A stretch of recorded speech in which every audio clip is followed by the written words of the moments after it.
Olá, meus amigos! Saudações do Evaldo Pimenta.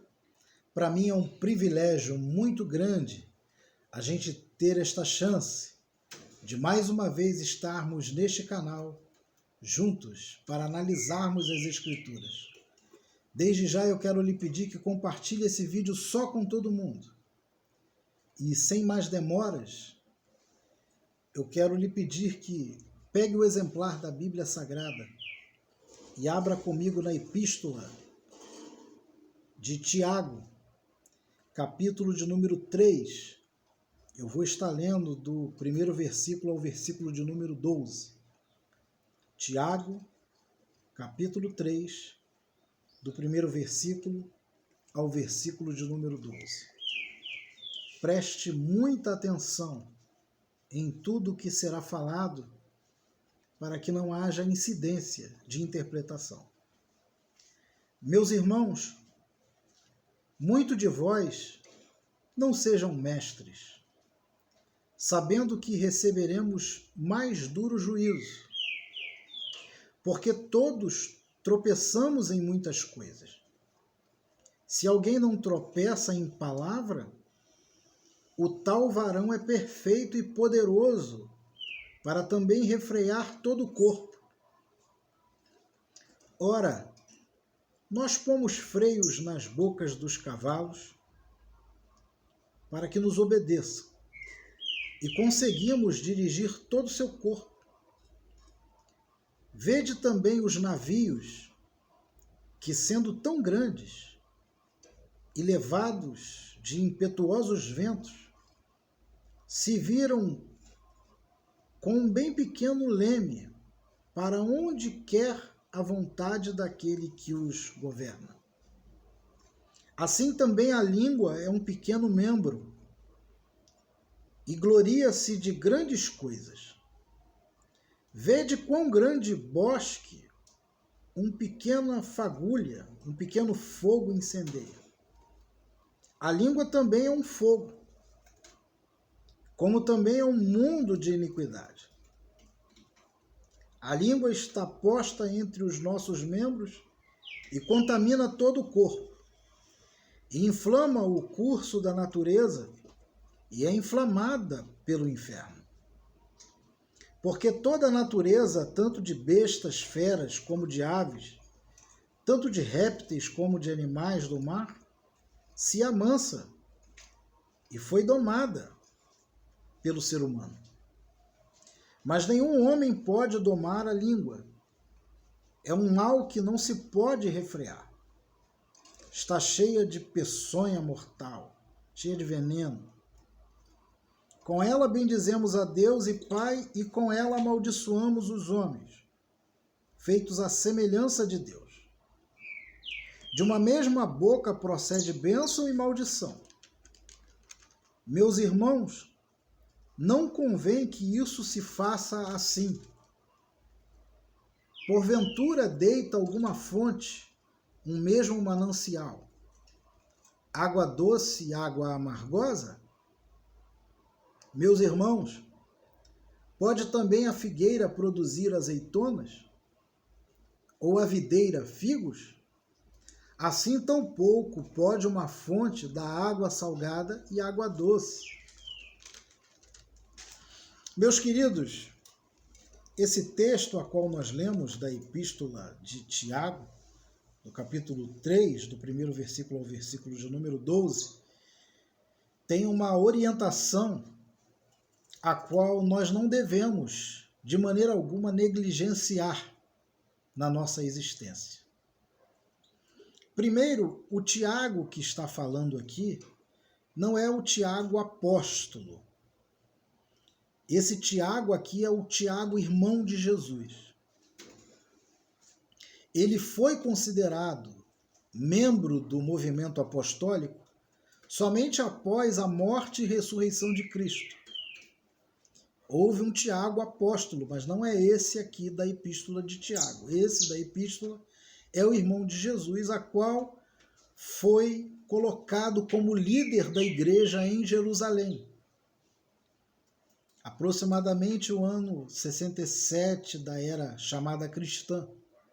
Ele foi colocado como líder em Jerusalém, e no tempo em que ele foi colocado lá, ele escreveu esta epístola para o povo da igreja de Jerusalém, para orientá-los acerca do verdadeiro evangelho, porque a igreja em Jerusalém estava sofrendo com uma crise de identidade.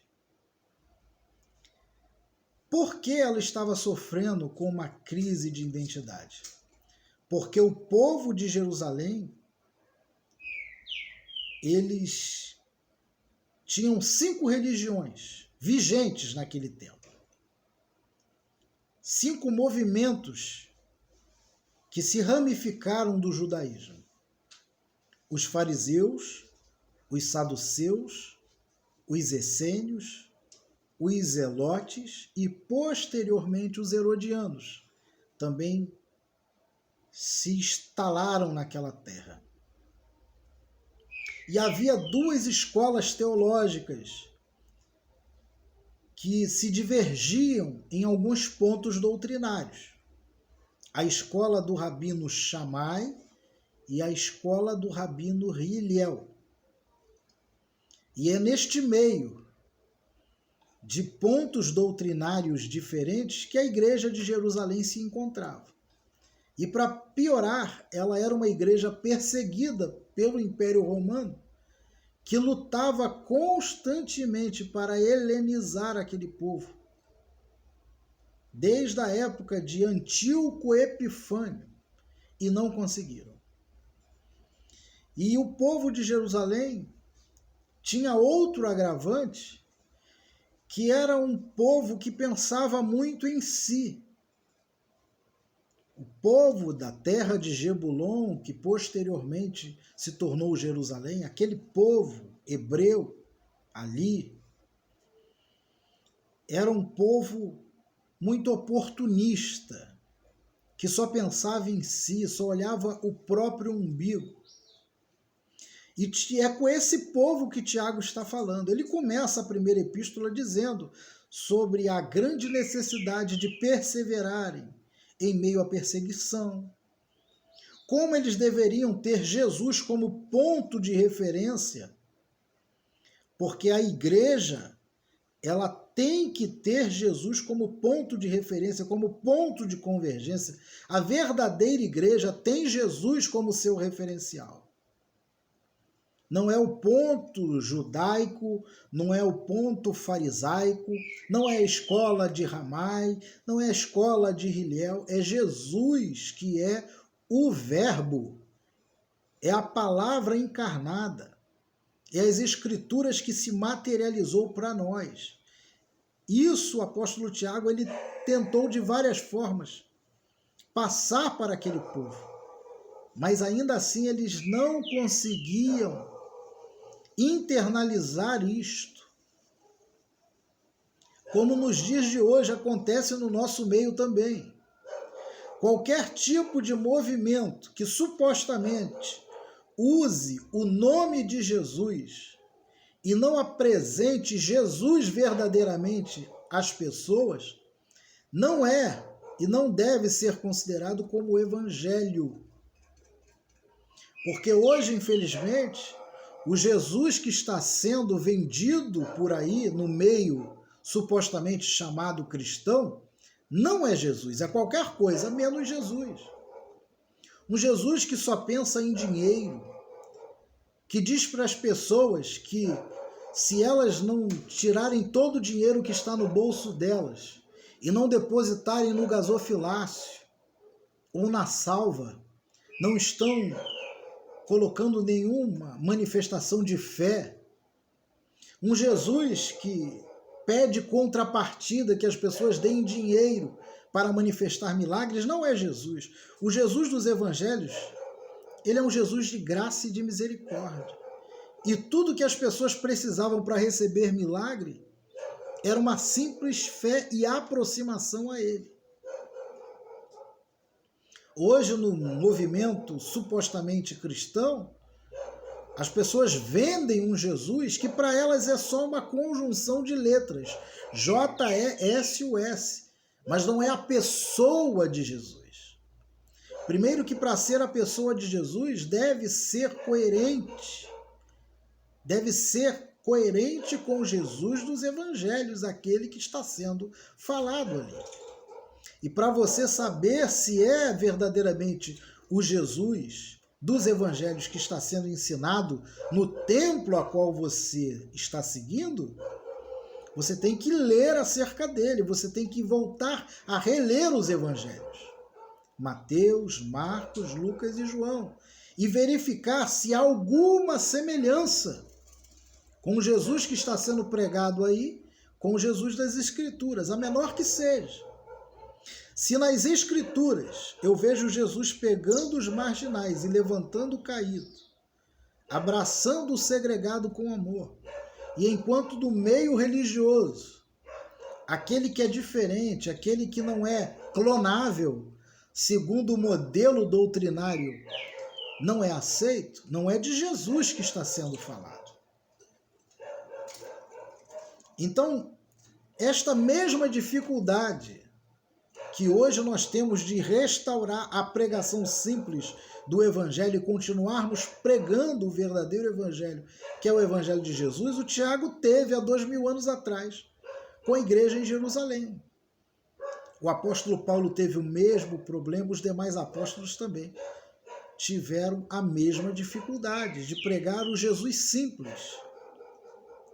Porque todas as vezes que você vê falar em igreja no Novo Testamento, a igreja descrita ali não é o templo, como nós temos hoje, com placa, janelas, primeira não sei de quê, assembleia não sei de quê. Não é esse templo a qual a igreja tinha, até porque era proibido se construir templos chamados cristãos.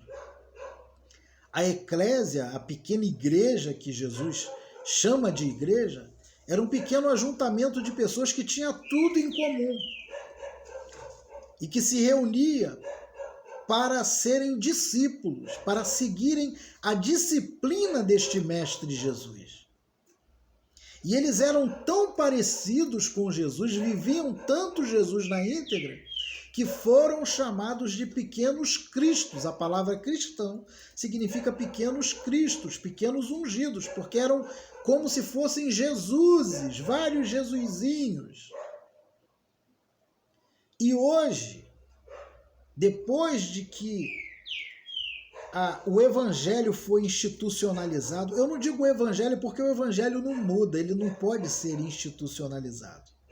O que foi institucionalizado foi a religião cristã. O cristianismo, como instituição religiosa, ele teve um princípio e teve um pai. O pai do cristianismo não foi Jesus. O pai da instituição cristã foi o imperador Constantino, no ano 328. O evangelho foi Jesus. E a institucionalização, durante os anos, ela foi passando por mudanças, e essas mudanças, a cada dia que passa, têm se divorciado cada vez mais do evangelho puro e simples de Jesus.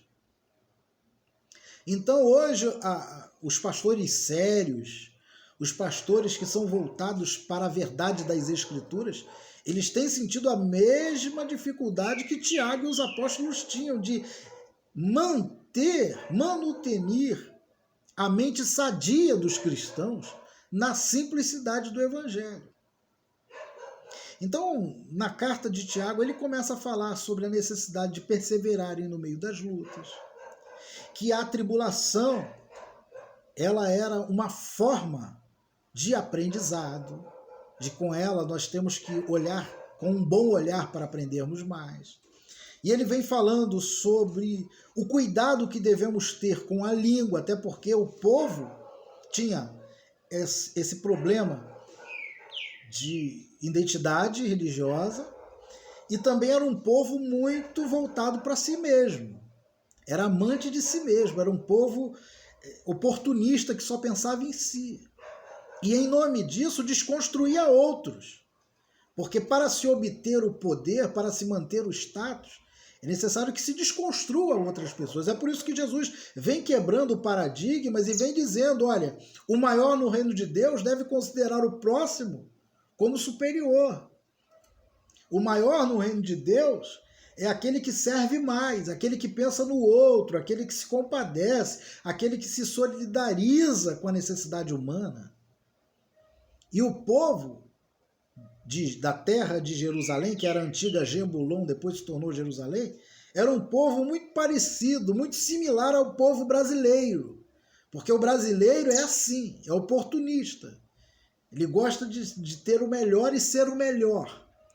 É sequestrado pela arrogância, pela jactância e pela presunção. Assim era o povo de Israel daquela época. Só mudou a época, mas as doenças são as mesmas.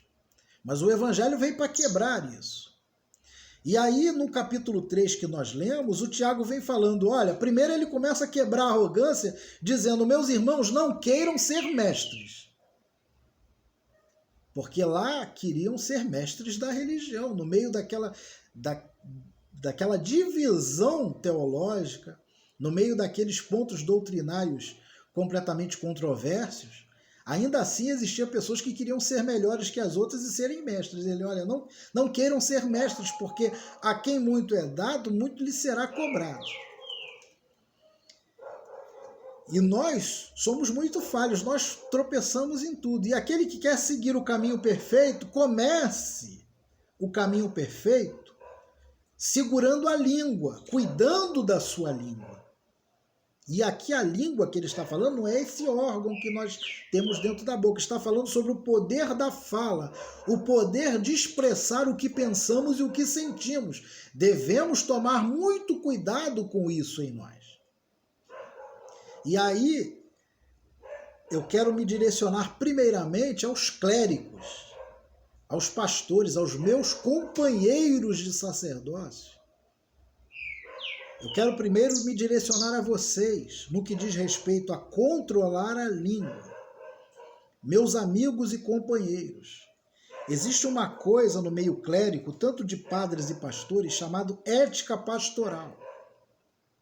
Isso na faculdade teológica, nos livros de patrística, você vai ver como foi formada as éticas, tanto de padres e de pastores, durante os anos. A ética pastoral afirma que o segredo de confissão deve ser levado para o túmulo. Então, meus companheiros, se alguém te contar segredos, leve para o túmulo, não conte nem para sua esposa. Isso faz parte da ética pastoral. Muitos pastores, muitos clérigos, muitos líderes já estão iniciando o seu ministério falido, porque não sabe segurar a língua, não sabe guardar segredos. E quando você não guarda segredo, você expõe pessoas. Então aprenda aí. Comece por aí. E a você, meu irmão e minha irmã, aprenda que você deve segurar o que você fala, tomar cuidado. Porque a própria palavra diz lá em Provérbio que a palavra boa, sábia, dita ao seu tempo, com verdade, com sensatez e com amor, é medicina para a alma. Mas a palavra precipitada, impensada, maliciosa, leviana, frívola, injuriosa, ela é veneno para o espírito. Ela destrói. Então, no capítulo 3 de Tiago, ele vai dizendo, vai dando segredo, vai dando a orientação para o povo de como eles devem guardar a palavra e que se eles não forem negligentes com o que está escrito ali, eles vão conseguir livrar a vida deles, pessoal, de muitos problemas. Eles vão conseguir se livrar de muitos problemas e livrar também a vida de outras pessoas de problemas terríveis, de verdadeiros infernos. Então, para você manter uma vida espiritual saudável, viver o Evangelho de Cristo na íntegra, você tem que primeiro aprender a controlar a sua língua, a guardar segredos, a olhar e não falar. E se alguém te confidenciar alguma coisa, que fique com você. Tem pessoas que perdem tudo, oportunidades boas, porque falam demais. E o evangelho que nos orienta, ele nos orienta para a prosperidade, para aquilo que é bom. E eu estou falando do verdadeiro evangelho, eu não estou falando aqui desse evangelho menino que está sendo pregado no Brasil há décadas, não. Estou falando do evangelho de Jesus, que foi replicado pelos apóstolos. Hoje, infelizmente, o evangelho, o suposto evangelho, que não é evangelho, é cristianismo puro, que está sendo pregado aí, é um cristianismo fajuto, de mágica, que só veio para enganar pessoas. Um Jesus que veio para mexer na tua carteira, tomar o seu dinheiro, que quer alguma coisa à contrapartida e que não muda a alma. Hoje você vai para um templo religioso, as pessoas só ficam preocupadas se você vai levantar a mão para Jesus e aceitá-lo. Só que aceitar Jesus não é fazer um gesto de confissão e dizer, Jesus, eu te aceito, não. É você aceitar a regeneração do ensinamento de Cristo. É você se tornar um discípulo de Jesus. É você internalizar aquilo que a Escritura tem para te ensinar. Só que as pessoas não querem ler, não querem estudar, não querem aprender. E pior ainda, criaram em muitos meios cristãos um preconceito contra o aprendizado. Isso tem feito delas refém, porque não existe coisa mais acachapante do que a ignorância. Porque se você tem conhecimento, você sabe o que é a verdade liberta. Conhecereis a verdade vos libertará. Agora, se você não tem conhecimento, você é uma presa fácil para os caçadores. E é o que acontece no meio chamado cristão. As pessoas dizem erroneamente, não estude a palavra, não faça seminário, porque a letra mata, o espírito vivifica. E fica naquele achismo daquilo que não sabe, e fica vivendo de sentimentos, de arrepios, e fica com aquele suposto sentimento de que hoje eu estou sentindo a presença de Deus, amanhã eu não estou. E não está nem aí se a palavra está falando, não internalizo a orientação e não há uma regeneração. O evangelho é regeneração de mente. O evangelho primeiro acontece na tua consciência.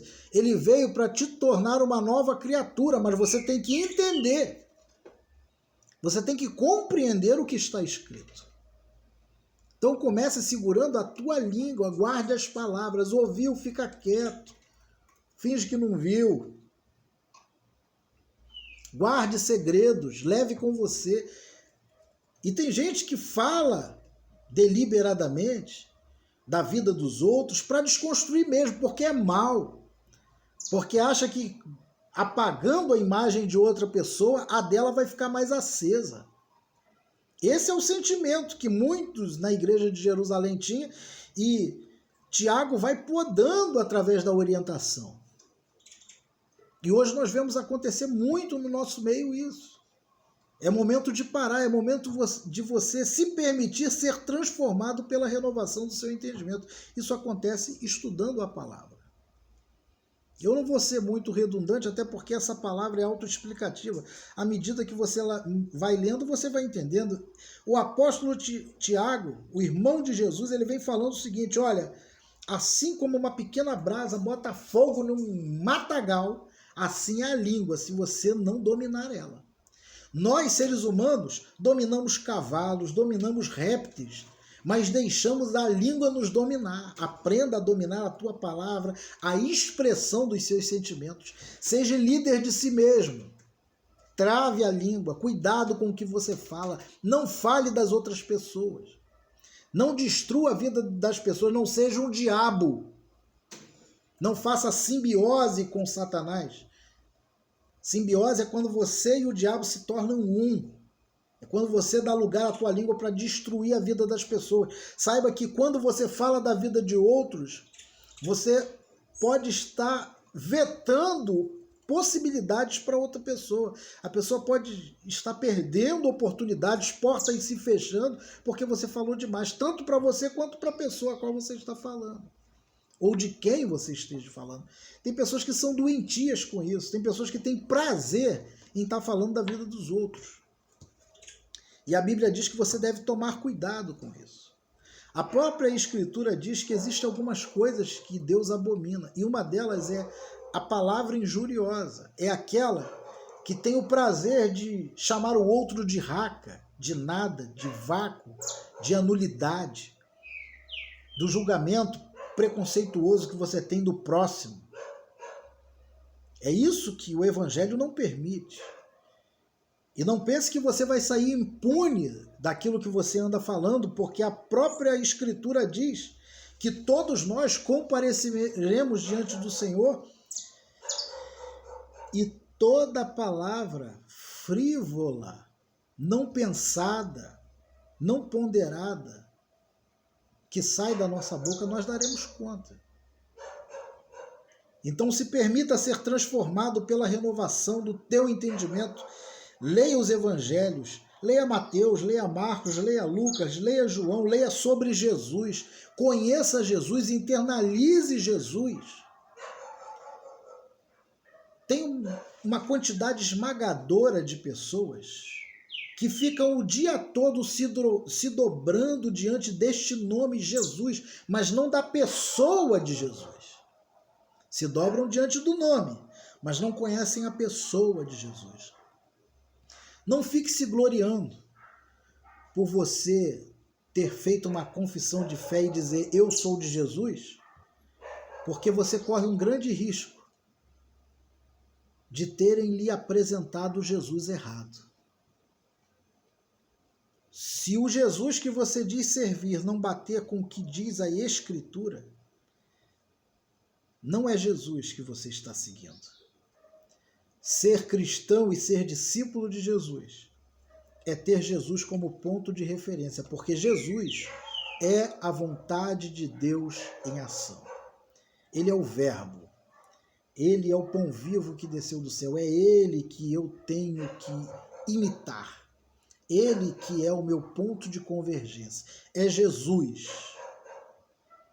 Eu não quero te desmotivar a não fazer parte de um templo religioso.